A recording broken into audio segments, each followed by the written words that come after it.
Vidéo explicative, rapport de formation, préparation de l'entretien. Le rapport de formation est le résultat d'une discussion d'évaluation entre vous, en tant que formateur, et la personne en formation. Il s'agit d'une évaluation systématique des progrès de la personne en formation. Dans le rapport de formation, vous dressez l'état de la situation de formation du semestre écoulé. Vous réfléchissez ensemble aux points forts et aux points faibles de la personne en formation et vous appréciez sa performance.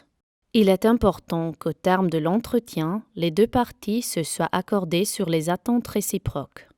Le rapport de formation est important pour le développement de l'apprentissage et de la formation et remplit les fonctions suivantes. Il s'agit d'une auto-évaluation de la personne en formation et d'une évaluation externe par le formateur ou la formatrice. Le contenu porte sur le travail réalisé jusqu'à cette date, en particulier sur celui des 6 mois précédant l'entrevue. Les étapes d'apprentissage réussies sont confirmées. Les lacunes en matière d'apprentissage sont reconnues et identifiées. Vous motivez la personne en formation en lui donnant des conseils pour réussir son apprentissage. Vous ajustez le degré de difficulté pour les étapes d'apprentissage suivantes et vous réfléchissez à la possibilité d'améliorer les conditions d'apprentissage. Préparation de l'entretien. Vous réfléchissez à la question de savoir qui d'autre devrait se joindre à l'entretien. Est-il pertinent d'inclure une autre personne ? Par exemple, un formateur de pratique qui aurait joué un rôle important dans la formation au cours du semestre écoulé? Est-il pertinent que le formateur de pratique, s'il est responsable d'une partie importante de la formation, mène la discussion? Concertez-vous. Si vous êtes 2 ou 3, vous devez préparer l'entretien ensemble. Si vous menez l'entretien seul, demandez aux autres personnes impliquées dans la formation de vous faire part de leurs commentaires et assurez-vous que vous savez ce qu'ils sont autorisés à reporter. Choisissez un lieu d'entretien approprié, c'est-à-dire préservé des dérangements, dans lequel un entretien d'évaluation confidentielle peut avoir lieu et durant lequel les téléphones portables sont éteints. Vous fixez la date et l'heure à l'avance, par exemple 14 jours auparavant. Préparation des documents d'évaluation. Il est important que vous vous prépariez à l'entretien. Il en va de même pour la personne en formation. Afin d'obtenir l'évaluation la plus objective possible, rassemblez les documents suivants. Plan de formation individuel comme base de la formation. Dernier rapport d'évaluation, celui d'il y a 6 mois. Réunion préparatoire avec toutes les personnes impliquées dans la formation. Dossier de formation avec la documentation de travail et de projet.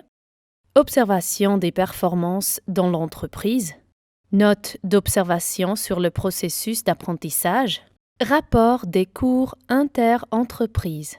Bulletin de notes de l'école professionnelle. Absence, excusée et non excusée. Preuve d'événements problématiques. Argumentés et bien formulés. Document d'entreprise. Réfléchissez bien à ce qui est pertinent. Remplir le rapport de formation. Préparez-vous en remplissant le rapport de formation. 1. Compétences professionnelles. 2. Compétences méthodologiques. 3. Compétences sociales. 4. Compétences personnelles. Illustrez les points pertinents par des exemples pratiques que la personne en formation peut comprendre. 14 jours avant l'entretien, demandez à la personne en formation de se préparer à l'entretien. La personne en formation doit s'auto-évaluer dans les domaines de compétences et justifier les différents points. Donnez à la personne en formation la tâche de remplir les points 7.1 et 7.2 du rapport de formation. Le dossier de formation est le fruit du travail de la personne en formation et, dans l'idéal, recense systématiquement les activités du semestre écoulé. Un dossier de formation soigneusement préparé constitue donc une bonne base pour le déroulement de l'entretien. Un dossier de formation bien géré documente systématiquement tous les contenus professionnels pertinents au cours de la formation. Ainsi, il sert également de base pour l'entretien entre le formateur et la personne en formation. Avec une bonne préparation à l'entretien, vous gagnerez en assurance et favoriserez un échange réussi.